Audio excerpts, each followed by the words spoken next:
మనం చూస్తున్నాం కదా. ప్రధానంగా చూసినప్పుడు ముఖ్యమంత్రి చంద్రబాబు నాయుడు ఆయన గతంలో ఉమ్మడి రాష్ట్రానికి ముఖ్యమంత్రిగా ఉన్నప్పటి నుంచి లేదా ఇప్పటి వరకు చూసినప్పుడు ఇటు మావోయిస్టుల విషయంలో కానీ లేకపోతే హైదరాబాద్లో ఆయన ముఖ్యమంత్రిగా ఉన్నప్పుడు అల్లర్లు లేకపోతే దందాగిరి రౌడీయిజం చేస్తున్నటువంటి బ్యాచ్ల్ని చాలామందిని అణిచివేశాను. అట్లనే ఇప్పుడు కూడా ఈ రకమైనటువంటి వ్యవహారాన్ని నడుపుతున్నటువంటి వాళ్ళని కంట్రోల్ చేయడానికి 2 నిమిషాలు టైం చాలని చంద్రబాబు నాయుడు చెప్పారు. సో కాకపోతే ఈ బ్యాచ్ అంతా ఇట్లాంటి వాళ్ళు ఇప్పుడు రాజకీయాల్లోకి వచ్చి రాజకీయ ముసుగులో ఉన్నారు కాబట్టి అప్రమత్తంగా ఉండాలి. మంత్రులు ఎప్పటికప్పుడు ఈ వాళ్ళు చేస్తున్నటువంటి ప్రచారం వ్యవహార శైలిని ఖచ్చితంగా ప్రజల దృష్టికి తీసుకెళ్ళాలి అనేటువంటిది ఆయన చెప్పినటువంటి స్పష్టత. ఇలా ఏదైతే వైసీపీ కావచ్చు జగన్ కావచ్చు వీళ్ళు ఎక్కడికైనా వెళ్ళినా లేకపోతే ప్రస్తుతం డిఎస్పీపై జరుగుతున్నటువంటి చర్చకైనా అప్రమత్తంగా ఉండాలనేటువంటి అంశాన్ని చాలా క్లియర్గా చంద్రబాబు నాయుడు చెప్పారు. ఎందుకంటే సెప్టెంబర్ చివరి వారంలోనే స్థానిక సంస్థల ఎన్నికలు కూడా రాబోతున్నాయి.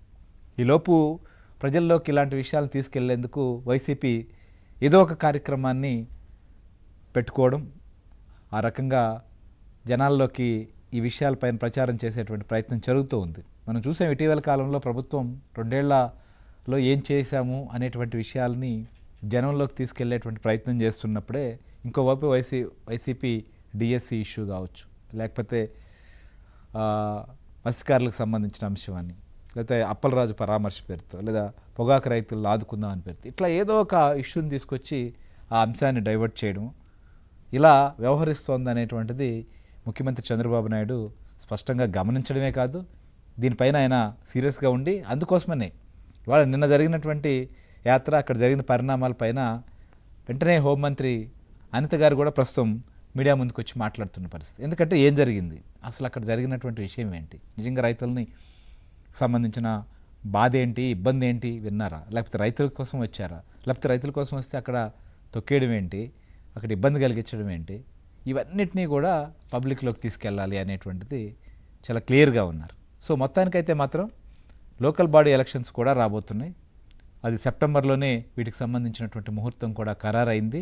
ఇక ఆంధ్రప్రదేశ్లో స్థానిక సమరం కూడా ఉండబోతోంది. సో దానికి ముందు ఇప్పుడు జరుగుతున్నటువంటి క్యాబినెట్లో సో ఖచ్చితంగా ఇటు పొలిటికల్ ముసుగులో ఉన్నటువంటి వారిని పొలిటికల్గానే కంట్రోల్ చేయాలనేటువంటి విషయాన్పైన అటు మంత్రులకు కూడా స్పష్టత ఇచ్చారు ముఖ్యమంత్రి. సో ఇది ఇవాల్టి అనాలిసిస్. మరో అంశంతో రేపు కలుద్దాం. Stay tuned to ABN Andhra Jyothi.